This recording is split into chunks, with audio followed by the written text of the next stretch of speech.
آی جی پولیس خیبر پختونخوا ذوالفقار حمید نن په خیبر ضلع تحصیل جمرود شاکس کې د پولیس سهولت مرکز پرانیسته وکړله، کوم چې د خیبر پختونخوا او د قبایلي اضلاع د ټولو نه غټ پولیس سهولت سنټر دی. په دې موقع د دوی استقبال وشولو او دوی له سلامي ورکړې شوله. د دې نه پس آی جی خیبر پختونخوا او سی سی پی یو پیښور د خیبر ضلع شاکس پولیس سهولت مرکز د بیلابیلو شعبو دوره وکړه، چرته کې چې دوی له خصوصي بریفینګ هم ورکړی شو. د میډیا سره په خبرو کې دوی وویل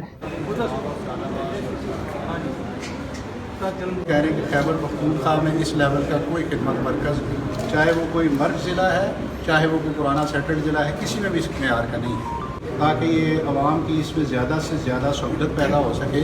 जब वो आएँ तो उनको इज़्ज़त से बिठाया जाए, एक ही जगह पर उनका 5 या 10 मिनट में काम हो जाए, उनको दफ्तरों के, थानों के, इन जगहों पे चक्कर ना काटने पड़ें, ना उनको इधर उधर धक्के खाने पड़ें, उनका मसला उसी जगह पे हल हो जाए.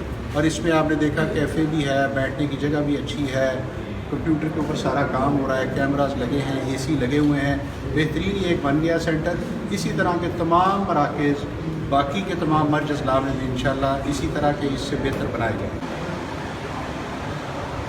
په دغه پولیس سهولت مرکز کې به 25 خدمتونه په کوم کې چې د ډرایوینګ لایسنس، د پولیس د کلیرنس سرټیفیکیټ او دغسې بیلابیل قسمه نور خدمتونه ته ایسي لاندې او د فری وای فای سره دوی ته ورکولی شي. د دې سره سره په دې کې کینټین هم ورکړی شوی دی او دغسې د ټوکن په سهولتونو باندې به د عمل کولو سره په دغه سنټر کې رش هم نه جوړیږي.